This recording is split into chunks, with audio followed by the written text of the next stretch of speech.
میرا نام بطول ہے۔ آج میں اپنی زندگی کی تلخ کہانی آپ لوگوں سے بانٹنے جا رہی ہوں۔ میرے ماں باپ غریب تھے۔ ان دونوں نے محنت مزدوری کی اور ہم دونوں بہنوں کو اتنا پڑھا لیا کہ ہم مشکل وقت میں اپنے ماں باپ کا ہاتھ بٹا سکیں۔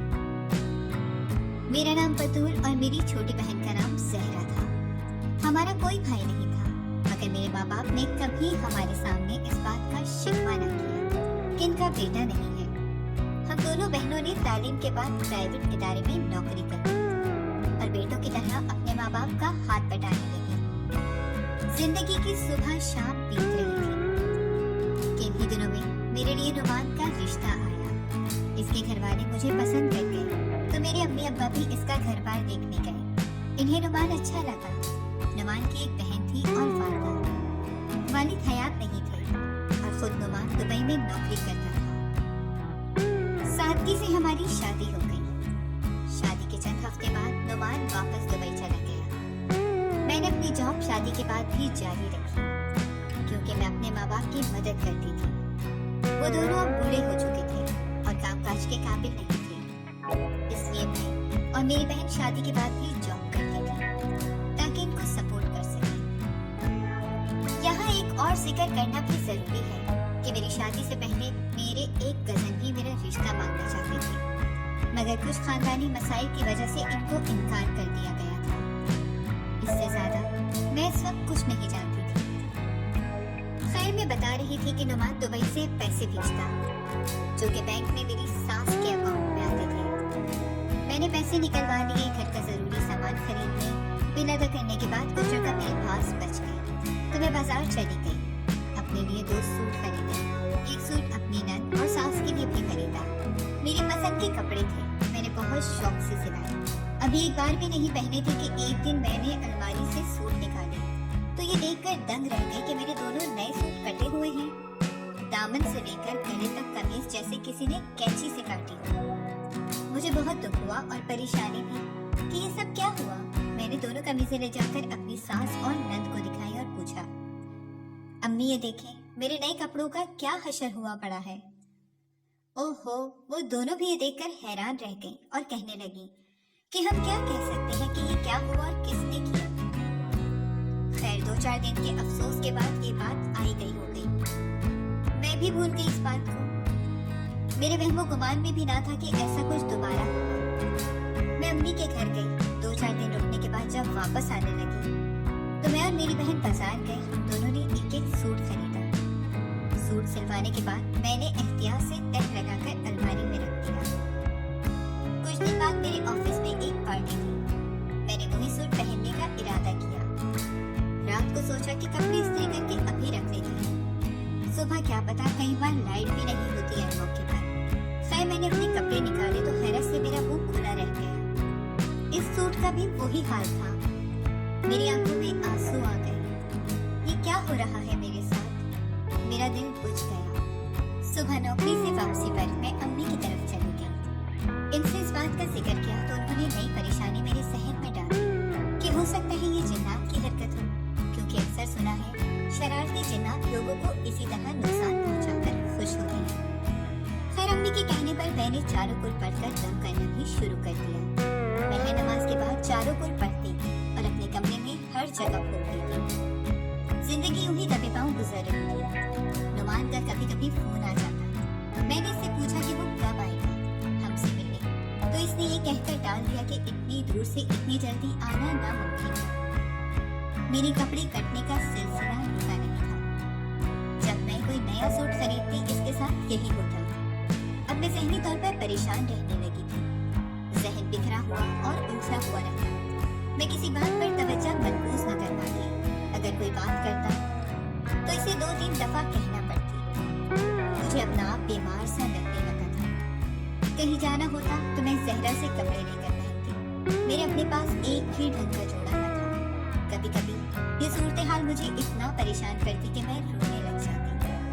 خیر، رو رو کر دل ہلکا کرتی اور پھر سے اپنی بگڑی ذات کو اکٹھا کرتی، خود کو تسلی دیتی، نئے سرے سے طاقت جمع کرتی کہ میں کمزور نہیں ہوں، مگر اتنی دیر میں پھر سے ایسا کوئی واقعہ ہو جاتا۔ ایک دن میں نے ایک ترکیب سوچی